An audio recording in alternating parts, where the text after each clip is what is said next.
Good morning. I'm Mayor Tommy Roberts. Welcome back to the Mayor's Table.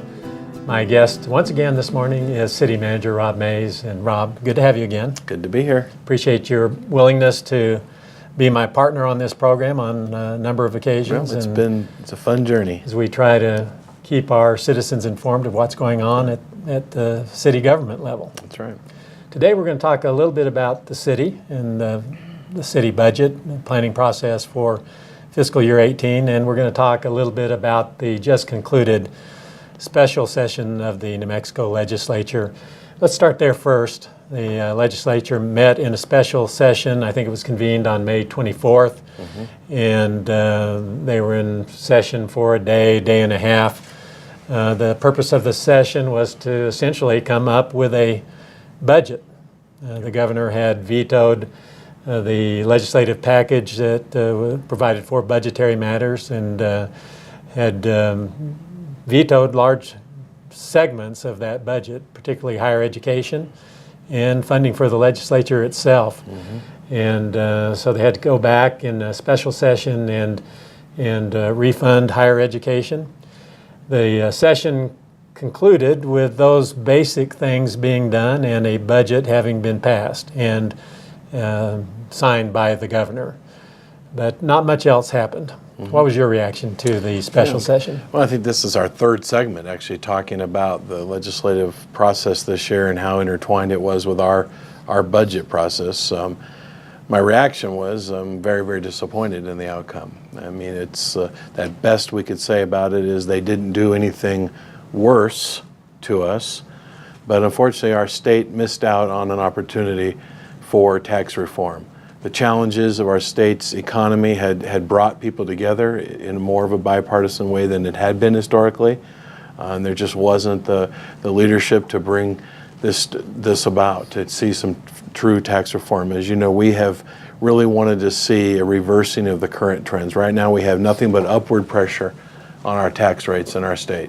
As the state takes from municipalities through the hold harmless, in our case it's about 14% of our total revenue, almost $7 million phased out, it's put pressure on our tax rates. We would love to see true, bipartisan tax reform that broadens the base and lowers the rate. And we think that would be a great thing for our state, for economic development, help us be competitive to our region. But that didn't happen. They missed out also on helping us out on the whole area of the internet tax. The state is actually receiving significant amounts of tax revenue from the internet, but they failed to come together to help the municipalities and the counties who are suffering from the leakage to the internet, and as well as local brick and mortar businesses and employment suffering from not having a level playing field there. So we're very disappointed in that as well. So the best thing we can say is that our executive branch and our legislative branch didn't make it worse. We take it back a little farther in time to the beginning of those discussions about the need to do something about our grocery receipts tax system in New Mexico. And to give credit where it's due, a couple of local legislators were the people who were talking about that kind of a push earlier than anybody else, Senator Bill Scher and Representative Tom Taylor. And they talked about that concept of increasing the tax base, broadening the tax base through the elimination of deductions and credits and exemptions from the tax base. And then by virtue of broadening the base, we could lower the tax rate substantially. So we have been on that train, so to speak, from the very early days, and at least probably for the last two sessions and maybe three sessions, we have been advocates here in Farmington for that kind of a move. Well, it's a simple correlation that's easy to understand. You've got a tax rate. And if you shrink the tax base through special interests and exemptions, over 50% of the tax base has been exempted, and as it constricts, it pushes the rate up. There's no other way around it if the revenue requirements are the same. Likewise, true tax reform that would broaden that base would allow that, would lower that tax rate, and it just hasn't happened.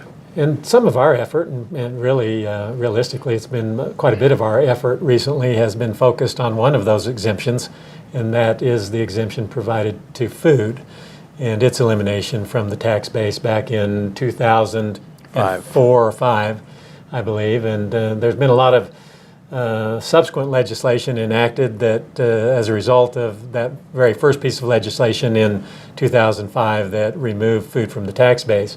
Much of it very adverse legislation in the context that it's adversely impacted local governments.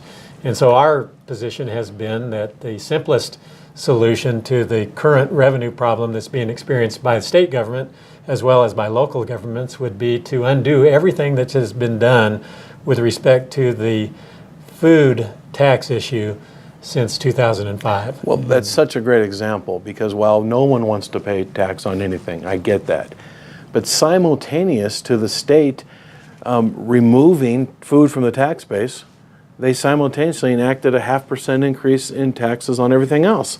So what was intended to help the poor didn't help the poor. The poorest of the poor don't typically pay much tax on food and medical, but they do have to buy diapers and tennis shoes and school supplies. And simultaneously to this act that was supposed to help of exempting food, they raised taxes 0.5% on everything else at the state level. And that was, of course, to fund the hold harmless payments to continue to keep paying the cities and counties for that loss of revenue. And we've talked about that many times, but that's still the law of the land. City of Farmington we've lost $2.4 million through this fiscal year already to that, and the state will continue to move towards that until they're taking almost $7 million a year from us. The good news coming out of the special session just concluded was that the legislature appropriated $400,000 to go toward a study of our gross receipts tax system and to undertake an analysis of the value of each of those exemptions and deductions and credits that exist from our tax base, and to quantify what that would mean to our overall tax structure and our overall tax rate if many of those exempted items could be brought back into the tax base. So we must give credit where it's due, and that the legislature, many of the legislators felt that they just didn't have enough time to consider a massive tax overhaul bill in the course of a 60-day session. They'll spend some time now having this study done that has been commissioned or that will be commissioned. I think they're hoping to, by the end of the summer months, maybe in September or October, have the results of that study, be able to distribute that throughout the legislative delegations across the state, and then have very much needed discussion, dialogue, and debate about overhauling the tax system in the way that you and I have discussed it, broadening the tax base and reducing the tax rate. Let's move on. So we assess that we haven't been harmed as a result of the 2017 legislative session at the state of New Mexico. But we've been in the process of developing our own city fiscal year 18 budget. Fiscal year 18 begins July 1st of 2017 and ends on June 30th of 2018. City Council just recently adopted a final budget. Let's really briefly talk about the very basic elements of that budget. Sure. First, on the expenditure side, this will be another year of austerity, another year of very constrained spending. Many of the cuts that we had to make this last year had to be carried over and rebudgeted into the next year. So we will continue to delay and defer on certain things. We are going to buy 15 police cars. That's good news to me. It is good news. We desperately need to keep up on our fleet. We can't just defer things and still have all the things that people want. On the revenue side, matching very conservative projections, we are projecting right now GRT next year at 2.2% above this year's actual. So again, a modest growth, and no one's predicting that the troubled times are over or that we're in some kind of a boom. But I do think it's reasonable to think that we'll see a modest incremental increase over the next year. We are again budgeting conservatively at only 2.2%, and we have contingencies in mind if that doesn't happen.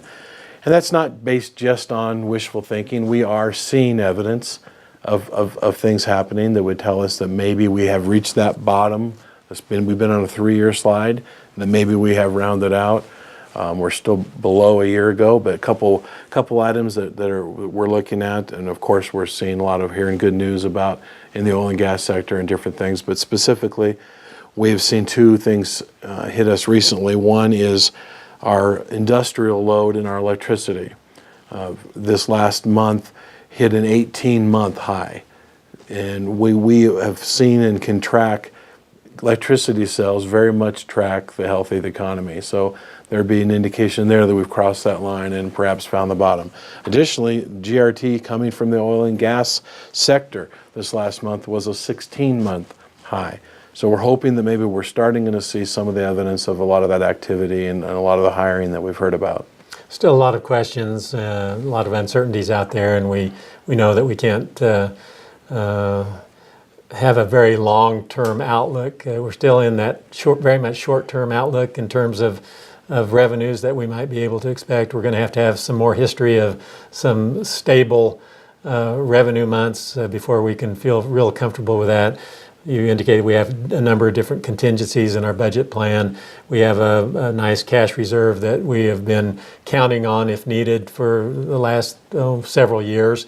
But I think it's commendable to note that we haven't had to tap into that cash. Right. Each of the years that we've operated here in the last 4 to 5, and maybe even going farther back than that, we've actually put a little bit more cash into our reserves at the end of the year. Yeah. So that's commendable. I think it speaks well of our management team that you lead, and we appreciate that. Rob, is there anything else you'd like to add with regard to our fiscal 18 budget?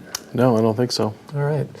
Well, there's a lot more we could say about it, and a lot more we could talk about it, but we're going to go ahead and cut it off here this morning at this point, and we'll have you back, and at some point we'll update our viewers about how we're proceeding under the budget that we have adopted.